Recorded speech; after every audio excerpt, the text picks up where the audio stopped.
Hey there, Chloë here, your podcast co-host.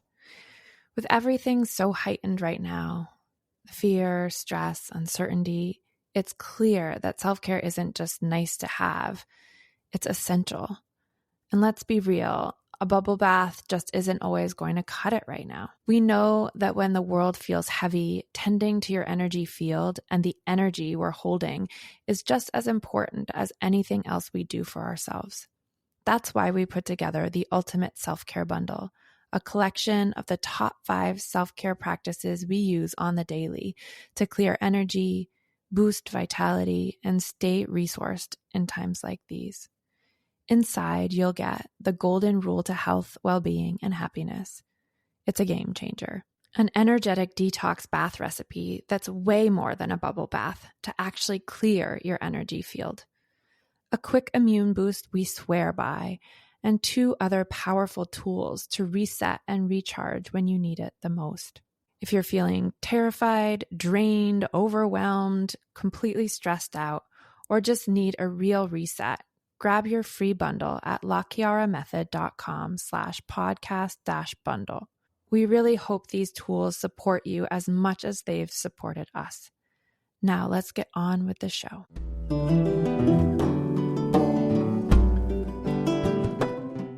Welcome to the Activate Change podcast, where transformation is just a conversation away.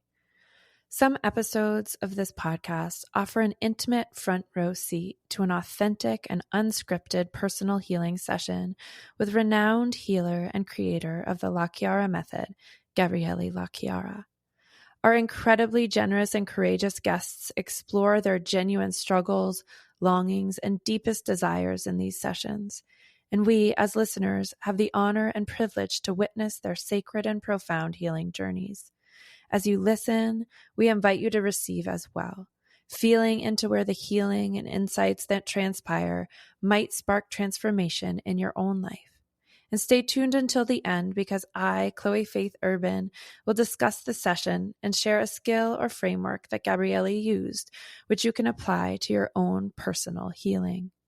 And because of the La Chiara method's deep commitment to collaboration and perpetual learning, some episodes will highlight conversations with other thought leaders, healers, and activists on the path to bring healing, liberation, and true equality to the world. This podcast does contain adult language and content, so if you have little ones around you, you may want to use headphones.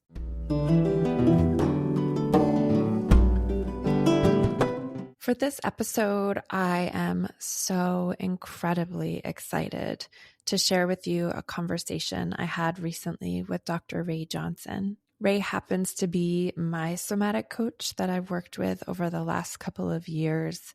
The work that we've done together has really changed my life in so many ways, and Rae held me through taking care of my father when he had terminal cancer, all the way through his death and processing and grieving that loss, and also stepping into myself as a healer, as a teacher, as a leader really in my own life. Also alongside that, navigating my relationship to my own body and how much I've navigated objectification, both from the world, but also in my own self. And I speak about this a bit more in the interview, but I am just so thrilled to invite you into this world of this conversation. And if you're interested at all in somatics and activism, of movement practices, this book is unbelievable and really puts words to some of the wordless, nameless things that we're navigating in our lives on the daily. And the book is called Embodied Activism, Engaging the Body to Cultivate Liberation, Justice, and Authentic Connection. I wanted to just tell you a little bit more about Rae, and then we will get into the conversation. Rae Johnson is a social worker, somatic movement therapist, and scholar/activist working at the intersections of embodiment and social justice.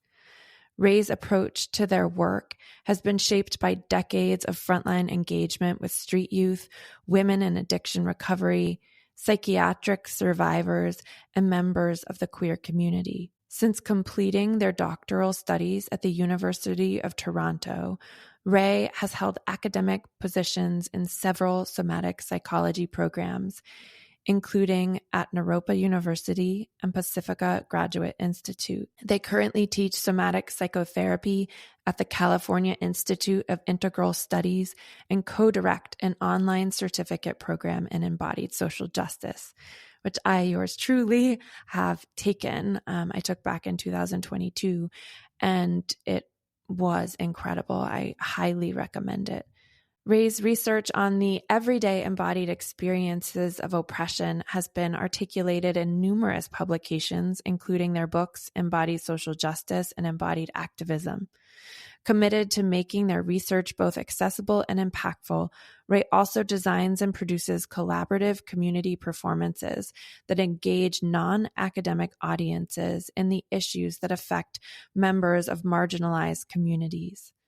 Anchored in a form of embodied narrative ethnography called body stories, these performances are designed to elicit a visceral, not just intellectual, response to the material. So without further ado, let's dive in.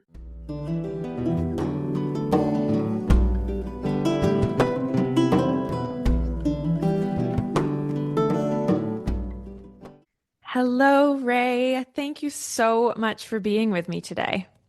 I'm really looking forward to this, Chloe. We're going to have a great conversation.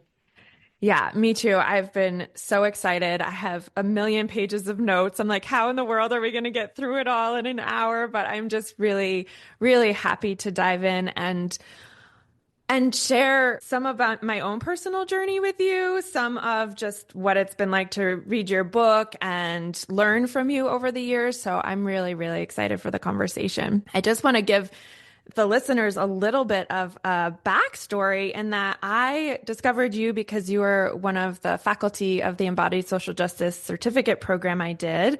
And you were holding space in that, and one of the classes that you offered was with Chem and Defo, and that class just floored me. Everything you both spoke and shared and brought to my attention felt like it was one of those feelings of like remembering, where it's like it was so resonant and was really speaking to parts of me or places in me that I kind of already knew, but in a way and different languaging that got me to a deeper place of understanding. And I really felt like, oh my goodness, Rae is one of my people I want to connect with more. And so I waited for a good long while to get into work personally with you. And our sessions have really changed me tremendously. And I am just so incredibly grateful for your support over these last couple of years.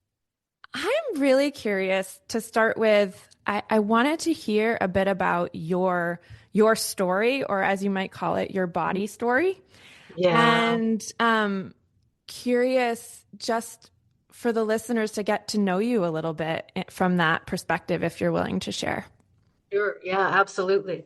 And I love being asked this question because it's actually part of my it's part of my political commitment to bring the stories of real people in their everyday lives into the conversation that we have about culture and social structures and systems. That at the moment, I think many of us are living in a social and political environment that strips those things away from us, that maybe our close friends know, but when we go to work, we don't share our personal stories. Or when we're regarded in a certain capacity as workers or parents or whatever that is, we don't tend to think of our own personal experiences, our own personal stories as having very much to do with who we are out in the world and the impact that we're having on other people. But I think nothing could be further from the truth. So the very first piece of writing that I did that went public was actually all about my own personal narrative. And I drew on feminist theorists who were starting to do that, starting to insist that the personal was political, starting to insist that our everyday lives actually were shaped by and embedded in systems that you couldn't disentangle them, you couldn't abstract them, right? Mm-hmm. So but the other thing that I want to say about stories is that they're never entirely true. that they're always partial. The story that I'm going to tell you, Chloë, I have never told anyone else before. And that just means that I'm making it up based on what's resonating for me in the moment. I love that. I So hope for that. I'm so excited. it's going to be an impromptu story Absolutely. that actually, I mean, it's related to actual facts and events, but it's my selection in this moment of like, what's meaningful and what do I want to tell you, right? So, I think just by way of background for your listeners, one of the things that really jumps out at me is that I'm one of an increasing number of people who identifies as neurodivergent or neuroqueer. My body and psyche were wired differently from the get-go. And so growing up, I was really fortunate to have pretty empathic, pretty sensitive, pretty attuned parents who were really this is the 60s, so they were really interested in doing things differently and not just parenting in the way that their parents had. And so I felt really incredibly safe and supported growing up, having this body that was just really reacting quite sensitively and in unusual ways to the world around me. And it wasn't until I started going to school that I realized, oh, maybe the world isn't entirely safe and benign after all. Mm-hmm. I was talking to a couple of very dear colleagues doing embodied activism, social justice work, movement work, organizing the other day. And we were talking about the ways in which our own histories were informing this current political moment. And to be specific, I'm talking about not just the current moment politically in the United States, but also around the world and the sort of the ripple effect and the ways in which certain perspectives and attitudes toward people and growth in the environment are popping up sort of simultaneously all over.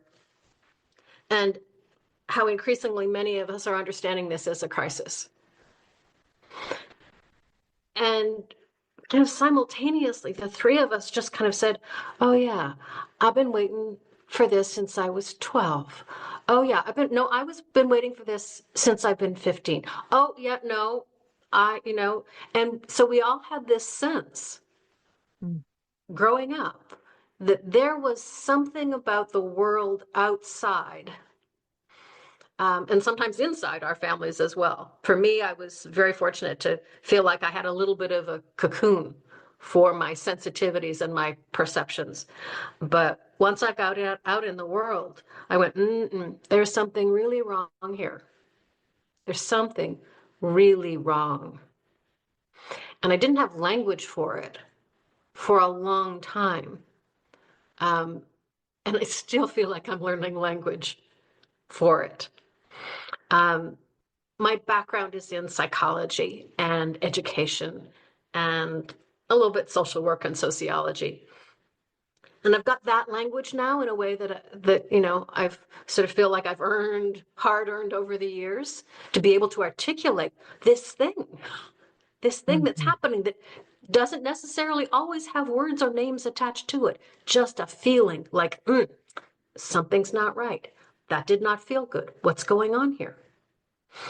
Kind of in the way that you described being in the embodied social justice certificate and going, there's something here. They're talking about something that's important. Yeah. And they're putting language to it in a way that illuminates it for me. Right?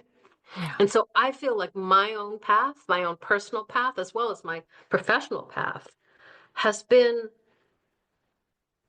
about bringing language and concepts and ideas to things that are wordless for the most part, unnamed for the most part, and often unnameable. We don't talk about this. When this comes up, people turn away or change the subject or argue with us, right? And so this ability to sort of bring language and ideas into the mix of this sort of wordless feeling I was having really feels like it's been part of my path. But the other thing that I might share in terms of my own personal history, and it makes sense of why the work I've done has been the work that I've done in my life, is that unlike that really uncomfortable, unsettling, disorienting feeling that I had when I encountered many of the ways in which power was being used and power dynamics were happening and people were being put down or excluded or whatever was going on,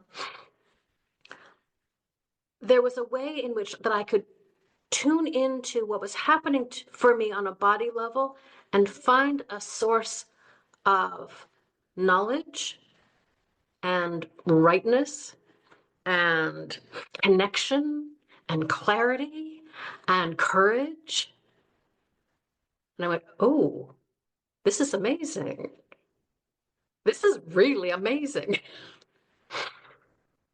And that's really been the pursuit of the rest of my life, is how to begin to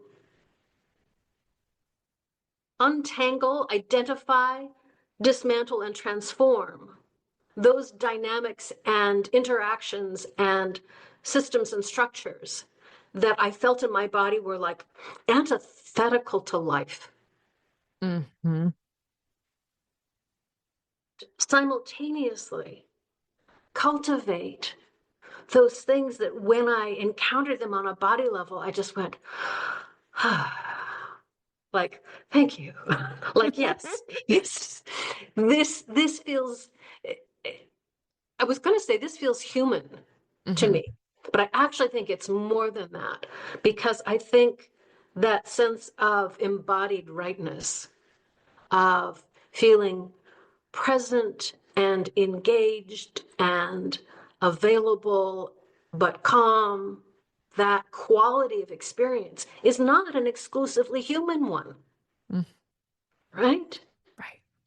You watch a cat hanging out in a puddle of sunlight, like they're just there. Like, right? Absolutely. Yeah. You watch flowers blooming and trees growing and you feel the wind on your face.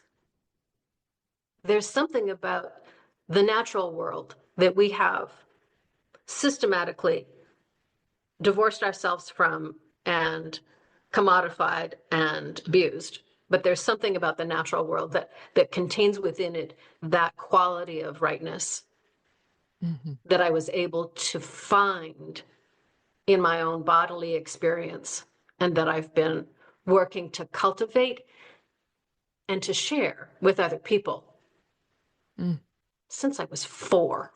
Right? Like really on purpose since I was 4. Like, give me more of this. Yeah. Yeah. Yeah. Wow. Wow. It's so sweet to hear this particular story and this particular moment with you. Yeah. I didn't And have very many markers in terms of like what I did and where I grew up and no, where I I went don't. to school, but you It's know. perfect. It's perfect. They'll get that in the bio, but it's really, it's so sweet to hear and to feel what you brought into that moment and that feeling of, you know, I just so resonate with being a small child and being so sensitive and having sort of that family unit and then going out into the world and being like, what in the world is going on out here, you know? And just really, really resonating with that so much. On top of, you know, what really struck me while I was reading your book was, you know, you said it so beautifully in what you were just sharing around like putting words to the unnameable or to the wordless. And it was such an interesting experience in my body to read. I listened some, I read some, but to be in that experience and feel like, oh my goodness, even it feels like the simplest things that you're talking about, I can feel like discomfort or shame or like, oh my God, are they really going to talk about that? Or wow, I don't know how. I don't even like, I could feel the shame. I could feel rage. I could feel grief. Like I could cry a million tears just talking about, you know, as you explored some of these nuances of how we relate to each other, of, you know, all these different normatives and how they impact us and like everything that I was reading, I was just like, wow, I'm having a reaction to this as you are putting words to the unnamed, because we just don't fricking talk about so much of it, particularly in this culture. And that really stood out to me because, you know, I'm someone who works with people. I, you know, do healing work and coaching and I'm sitting here like, wow, but my experience of my own body and my reaction to how you're speaking about it and some of those questions in were it was interesting to feel, and I just so appreciated you putting words to the wordless in a lot of ways in your book. And speaking of your book, like there's so many things in there that I would love to talk about, but I'm curious. I'm curious what embodied activism means to you, Yeah. and also how really getting into this embodied activism actually can help us both personally and collectively in this particular moment that we find ourselves in. Yeah. One way to start answering that question is to go back to something that I mentioned a minute or so ago, when I was talking about the ways in which the world that most of us live in these days is one that sort of systematically disconnects us from things, Mm-hmm. and it disconnects us through a philosophical and actually existential paradigm called dualism, which means that mind's disconnected from body and body is relegated beneath, it's subordinated to mind and to spirit. But those false dualities, those false divisions occur not just between the mind and the body, they occur north and south. We've got male and female, black and white, humans and animals, humans and nature broadly. That this paradigm, this way of looking at the world that divides things in order to subordinate some things is in many ways, I think, explains the mess we're in. Mm-hmm. Yeah. And I'm not going to do a whole sort of economic philosophical history lesson here by talking about all the ways that we got there and all of the things that fed into a worldview that we're all living within, even if it's not the particular worldview that we espouse. All of us are affected by that worldview because it's the dominant one by far. Mm-hmm. And my my work and the book, Embodied Activism, attempts to begin to, one, identify that false split, that really problematic, dysfunctional split, by starting with what I think is the fundamental internal split between mind and body, or between mind, body, and spirit. Mm-hmm. And that the ways in which many of us, I think, grow up and live our lives disconnected from our bodies, or understanding and experiencing our bodies as if they were our servants, something to make sure it's fed, make sure it's watered, make sure that it looks okay, make sure that it's exercised every once in a while, keep it healthy, because if it's not healthy, it can't work, right? That relationship, once you begin to identify the really oppressive nature of it and the violence, sometimes small, sometimes not so small, that we do to ourselves and one another based on that fundamental belief that our bodies are things. Yeah. They're objects, not subjects. I think that's the fundamental unit of disconnect. And all the other disconnects flow from there. Mm. To put it another way, if part of the problem that we're in could be described as the global effects of colonization, then the mind-body split is the effect of our own internal colonization. That we will do to ourselves, to our own bodies, the same oppressive things that other people have done to us and that we have done to others. And I don't think you can stop the interpersonal violence, the cross-cultural violence, the economic violence, the climate violence, until you address the somatic violence that we do to ourselves every day. Mm-hmm. So that's my premise. That's it in a nutshell. Yes, yes, yes, yes. I mean, everything that you said is just, I can feel myself buzzing with resonance, and so appreciate everything that you're saying. And some of the things that stood out to me, and it's so funny because I'm like, oh my gosh, and that's the question I wrote down about this. But first off, this divide, and, they talk about racism as this divide and conquer strategy, right? But it's like, it's not just like dividing people, it's dividing ourselves from our bodies. It's dividing ourselves from earth, from spirit, mind and body, like all the different divides, and how that is systematically happening through and through in a culture like this. And just so, yes, so appreciating how you speak about that, and also the objectification that happens to the body. And I think for me, in our work together that I've done with you, this has been something that's been a really powerful part of my own internal process with you, is like rehumanizing myself and feeling the like, wait a minute, how much has either society objectified me, or I've objectified myself, or all of it together, and how damaging that's been.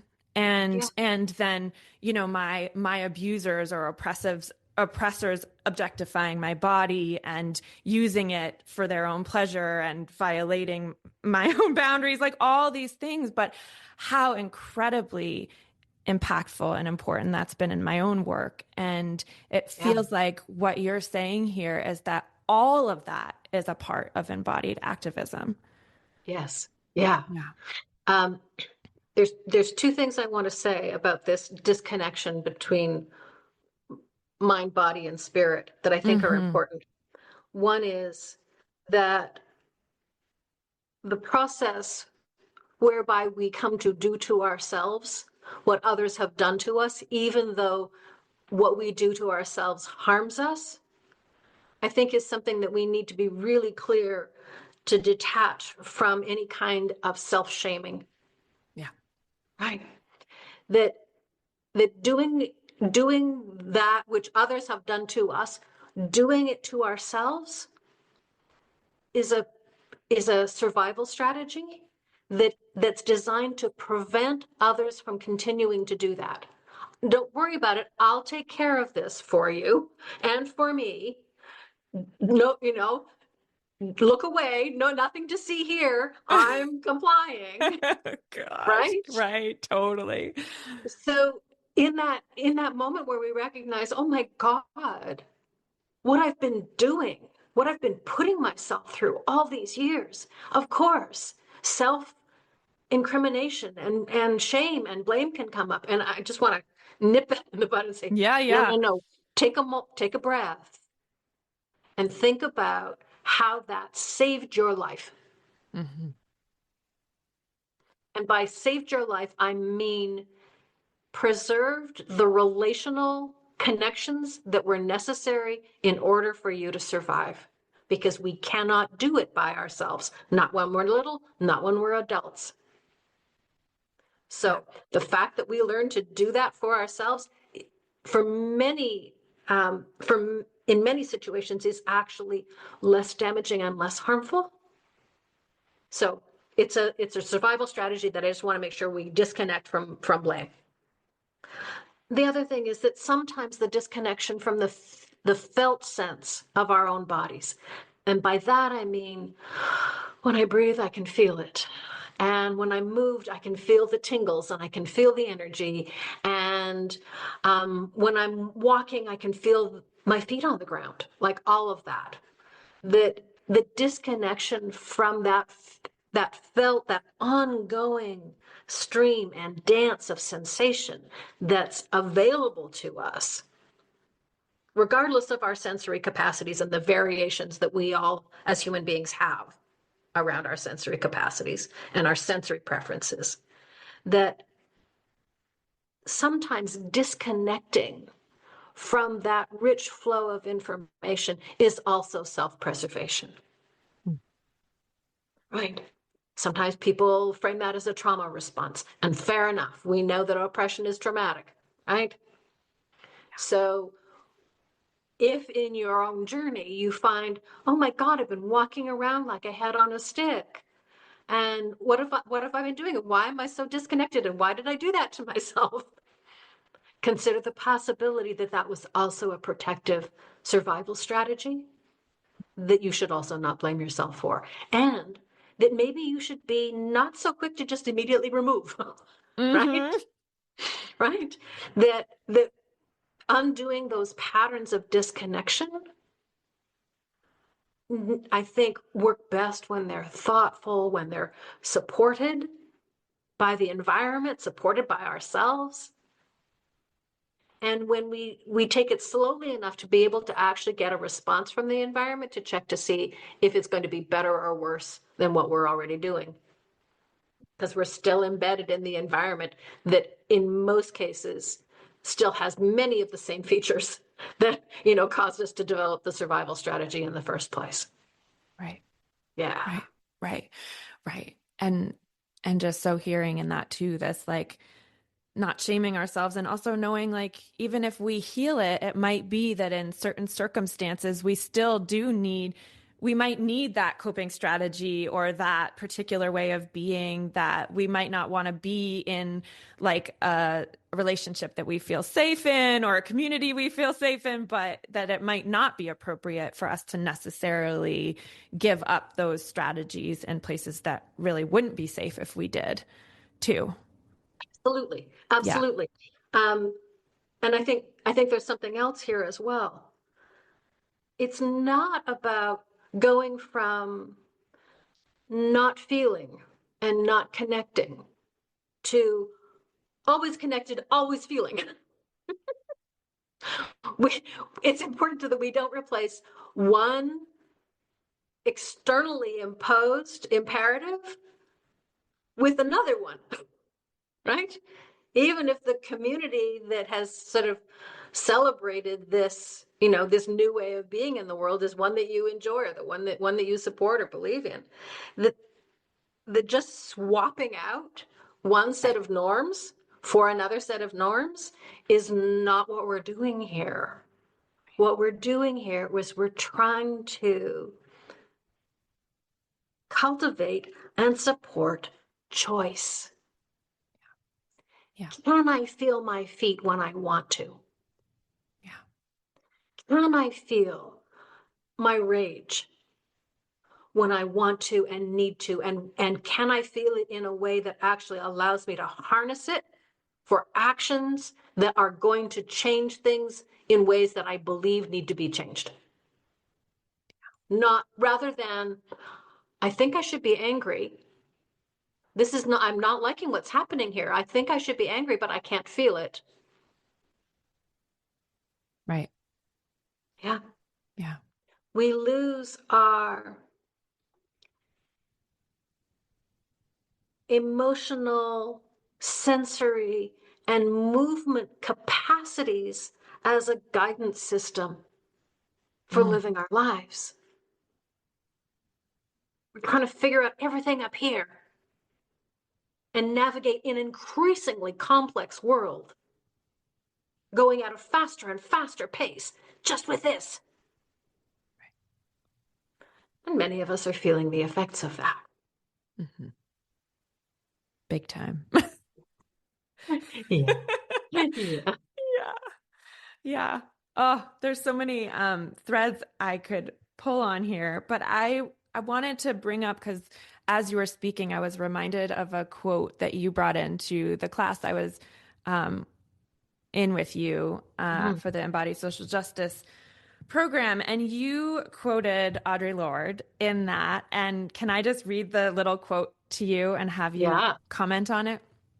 So, the true focus of revolutionary change is never merely the oppressive situations which we seek to escape, but the peace of the oppressor, which is planted deep within each of us, and which knows only the oppressor's tactics, the oppressor's relationships. And you brought that in as you were speaking around what you were speaking about was called introjects. And I'm Yes. curious if you would speak a little bit about introjects. I have like pages on it because I just find it so incredibly helpful to speak about it this way, and how Yeah. interjects show up in our own lives, how we're processing so much internally that isn't really ours. And yet it feels like it is, and we're moving from it as if it is us. Yes. Can you speak to some of that for me? Yeah, absolutely. Um, so an interject is something, an opinion, a message, a rule, a preference that was originally outside us, that through our own development, or sometimes by force, comes to be something that we swallow whole without really examining it. So it might be something about sexuality and what kind of sexual expression is okay and what's slutty, for example, right? Right. Or it might be about gender roles, or it might be about what's polite, or it might be about, what's valuable. It might be about who people are and who's important and who's not important, who's disgusting, who you should hang out, who you shouldn't hang out with, right? All of this stuff, messages that we get from our family members, from our teachers, from our peers, from our employers. And the reason that we swallow those things whole is that the people behind those messages, or the people delivering those messages to us, have a power relationship with us that convinces us that to refuse that message or that belief or that opinion would damage the relationship in a way that would harm us. So we swallow it whole. Okay. I do want to say that interjects is also how we learn good things. Right. That if we're in an environment that, and by good things, I mean things that nourish us, things that nurture us. So if you grew up in an environment where your father said, it's okay to be whoever you are, and you just took that in, you didn't question it. You just took it in and you just swallowed it whole, and it's living in you, in your body somewhere. Maybe it's a warm feeling in your tummy, right? But that interject is there, and you don't question it. You didn't examine it. You didn't go, is that really true? Maybe it isn't. What are the ways that, what are the situations in which it's not okay to be who you are, right? You just took it and it fed you, right? So this is how we learn. And it's particularly how we learn when we kind of don't have enough frame of reference to question and critique. As we grow up, we learn how to question and critique. And if we're lucky, we will be supported in that process. Adolescence is a prime time for identifying and tearing apart and chewing up and spitting out the things that we learned that don't nourish us anymore, right? And in fact, that's a teenager's job, is to have a look at all the interjects that they carried around for the last 15 years and figure out, do I believe this or not? But sometimes that process isn't well supported, and sometimes it just continues on. And when the message is actually antithetical, damaging to our own authenticity and our own freedom and our own capacity to be who we are, it gets in our way. And because we swallowed it whole without thinking about it much, it can be hard to realize that that's become our operating system, that we're operating mostly from a set of rules and imperatives and norms that we had no role in shaping or deciding upon. And interjects will show up in our body. They will show up as lumps and blockages and things that we cannot do, right? So, for example, I was at a conference once, and I was trying to explain gender roles and nonverbal communication, and that we're socialized, that we can, depending on our assigned sex and gender, that there are certain movement behaviors that are permitted and certain movement behaviors that are not. And everybody's got them. And there was a member of the audience that said, I don't know what you're talking about. Can you give me an example? And so I was a part of a panel. We were sort of behind this table. So I rolled my chair out from up behind the table so that everyone could see my full body. And I said, I mean like this. And I spread my knees really wide apart. And I sat like that with my hands on my thighs and my elbows out. I said, you mean this? Like, as somebody that you've identified by reading my body, you've identified as female, this is not an acceptable way for me to hold my body. And I said, and there are some people who have been socialized female who could not do what I just did. Yep. Couldn't do it. That's an interject. Yeah. It limits our capacity to make choices that feel right for us in the moment or right for who we are, because there's this internal set of rules running in the background basically, Augusto Boal, who developed this wonderful method called theater of the oppressed, used to call it cop in the head. And I would argue, cop in the body too. Right. Cop in the body. Absolutely. So resonate with that. Oh my goodness. A feminist named Shulamith Firestone, back in the 70s, maybe early 80s, was asked by a journalist once if she could propose any action, like any political action, like a strike or a boycott or whatever. If she could propose any kind of action, political action that she wanted, what would she suggest? And she said, a smile boycott. One day in which all women don't have to smile unless they want to.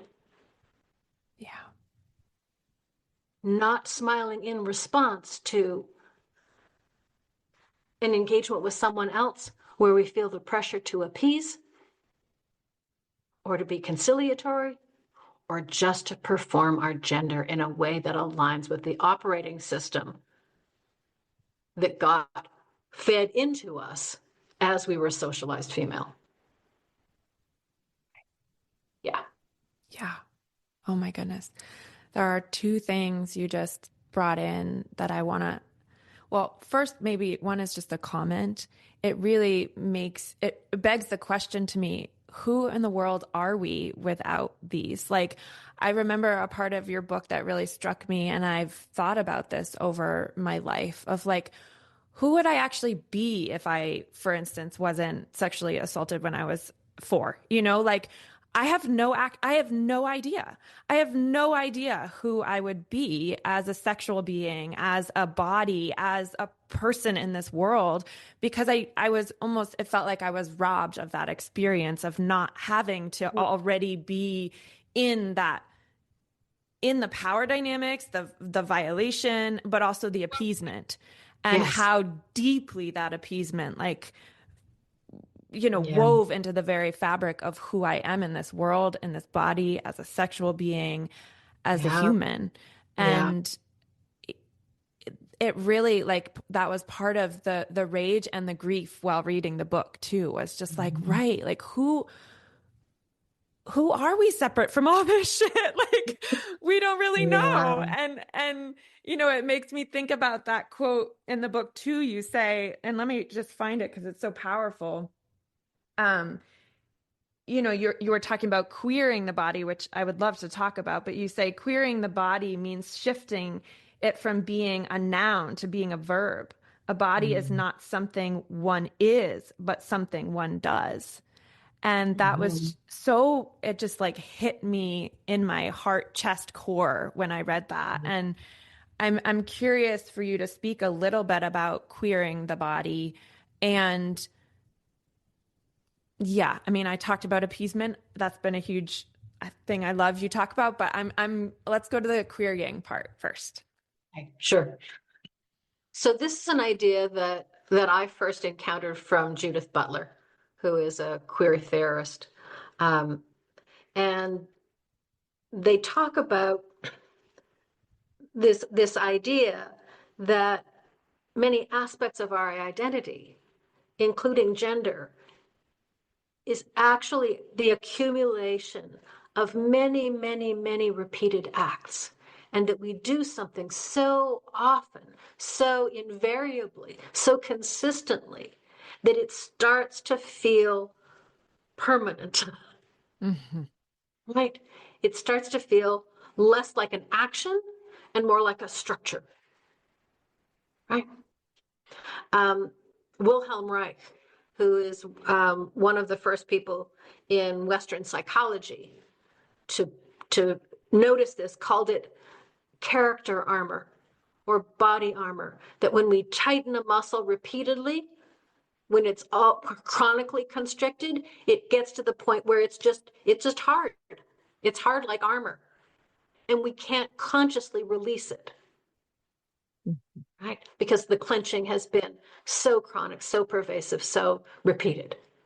So even though I've been using language in a way that suggests that we have an authentic self that's just hiding in there somewhere, and that our task is to uncover it, I don't know that that's a useful way to think about the process of coming to terms with our programming, with our conditioned tendency, with our introjects.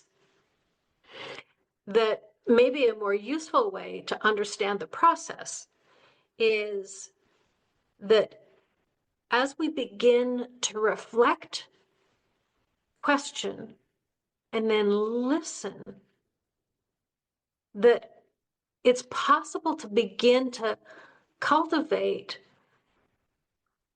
a quality of inner knowing. And it's often accompanied by like a feeling of settling or a sigh or a shift. And it's like, oh, no, that's right. That feels right. That's what I want. Right? And so we can use the word, this feels authentic. We can use that word authentic, but it's not to suggest that there's this preserved authentic self sort of buried under all this cultural social programming. Instead, I think there's a part of us that with time, with practice, with patience, learns to distinguish the feeling of tightness and pain and limitation distinct from freedom, ease, choice, pleasure. And that the more we do that questioning of our own scripts, our own patterns, our own introjects, the more we go, do I believe this? What do I think of this? Did I come up with this? How does this feel? What would happen if I did it a little differently? What would happen if I went to work today and I did not wear a suit? Right? So that, and this is, this is really the project of queering the body. It's asking ourselves, what if we didn't do something that we do all the time because we think we have to? And we can imagine it. We don't actually have to take the risk of actually doing it the first time. We just go, how would that feel? Oh my God, that would feel like such a relief. Oh, okay. Then is there an environment, is there a situation that you could imagine that might be supportive enough for you to engage in that behavior, maybe for the first time ever, or the first time in living memory, right? Right. It's like, wow. And then you try it out. I was very fortunate. I was in an environment in that conference where I wheeled my chair out and spread my legs that, nothing bad happened to me. There were some people who went, and there were some people in the back who stood up to see what the heck was going on. but nobody hurt me. Right. Nobody disconnected from me. Not that I know of anyway. Right. And it didn't matter to me. I knew that it was a risk I could take. And so I took it. And the benefit, which was to illuminate the point I was trying to make that I thought was so important, the value of that thing that I was trying to convey. And my investment in that was far more important than did I piss anybody off. Right. So I took a calculated risk. It took, 2 seconds to make it, and I wheeled out, and there I was. But that process, I mean, I'd never done that in front of 200 people ever before. I'd never done anything like that. But that process of taking those small risks and going, oh yeah, that was good. That felt liberatory. To be able to make that choice and come out the other end and be okay. And that's what I think authenticity is. It's listening to how we feel when an old pattern comes up or an old situation asserts itself and we think, something about this I don't like. I'm uncomfortable. And, maybe before we started reflecting, we wouldn't feel anything at all. There would be no clue that this was actually not going to be good for us. We would just do it because that was our survival pattern. But that process of questioning, reflecting, choosing, experimenting, noticing the difference, that becomes our authenticity over time. In the same way that we've sort of calcified these patterns so that they feel like a thing, we can do the inverse. We can begin a process of self-liberation. I can move this way. I can dress this way. I can look at somebody this way. I can say these things. That authentic self is one that we create through repetition in the same way that the constricted self got created. Mm. Mm. Right? Yeah.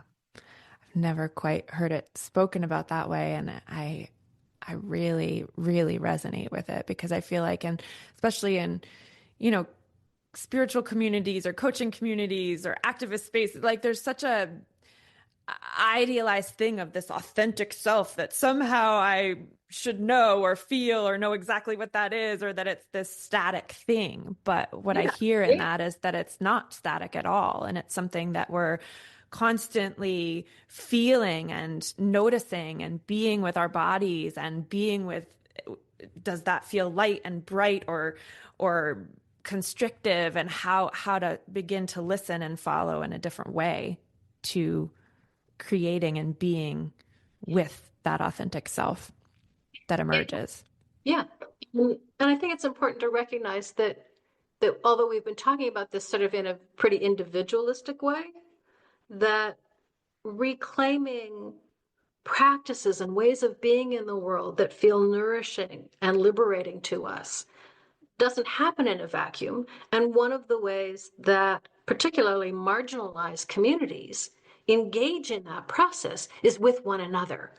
Yeah. I'm going to reclaim my culture. I'm going to reclaim my traditional folk ways. I didn't invent them, but when I engage in them, when I learn about them, when I practice them in community, there's something that feels really nourishing and liberatory to me. So I'm going to keep doing that. Right? So we do it,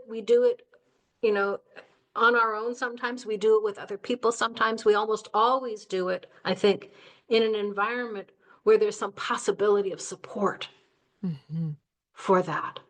Right? Yeah. Yeah. Yeah.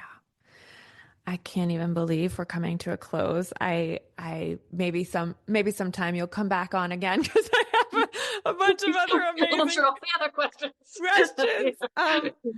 But I think what I want to end with is I'm just curious because I feel like I think collectively in so many spaces and also individually right now, there are a lot of people that are feeling terrified, that are feeling hopeless, that are feeling helpless. And I'm just curious what you might want to say to them or to us that might feel that way in a time like this. Yeah. I'll tell you what gives me hope. Yeah. It's not actually a vision of a future that's different, although I'm not, for people for whom that inspires and instills hope, please do that. We need the people who are envisioning things and helping us move toward them and making a difference.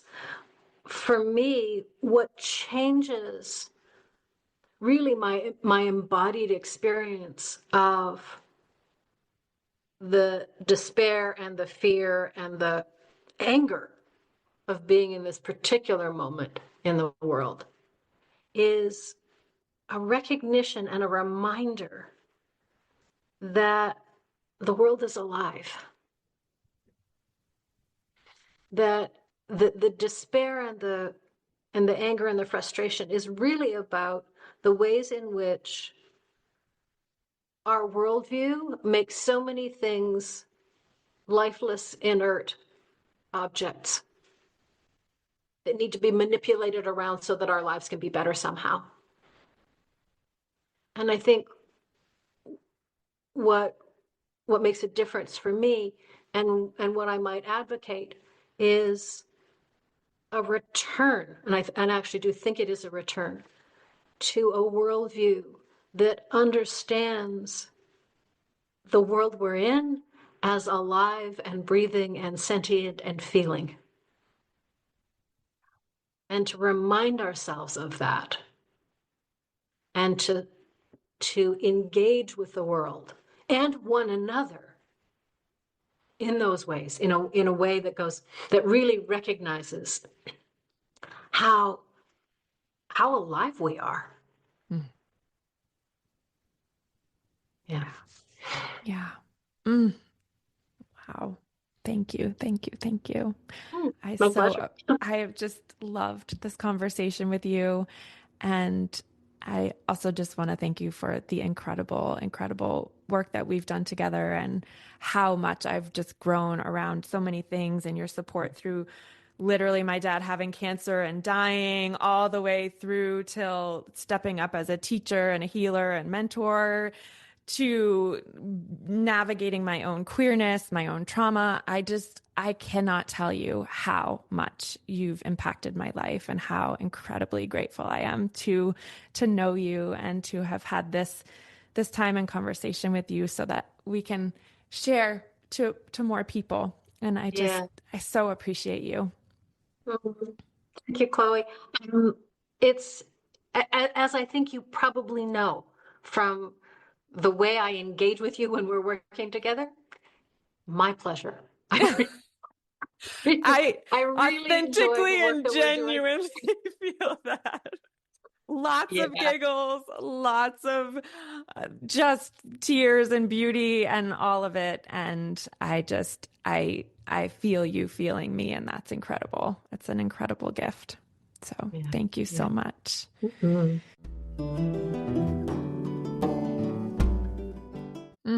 Wow. What an incredible conversation with Rae. I honestly feel like we could have talked for another 2 hours and still just scratched the surface. I was so engrossed and excited about everything we were talking about that I literally completely forgot to ask them where you can learn more. So I wanted to say that here, and you'll also find their website link in the show notes. But Rae's website is raejohnsonsomatic.com. That's spelled R-A-E. And their newest book, you'll also find on their website and anywhere where you can buy books. It's called Embodied Activism, Engaging the Body to Cultivate Liberation, Justice, and Authentic Connection. And it's really so amazing. So definitely check that out. This conversation really was just a small little glimpse into the depth of their work. And thank you again to Rae Johnson for your incredible breadth of wisdom, deep presence, and amazingly compassionate heart. I am so grateful. And thank you to all of you listening. And I will be with you next episode. Thanks for being with us. Loosen, baby. You don't have to carry the weight of the world in your muscles and bones. Let go, let go, let go.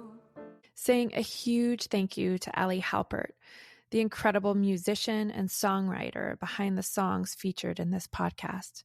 To hear more of Ali's music and learn more, visit Ali's website at alihalpert.com.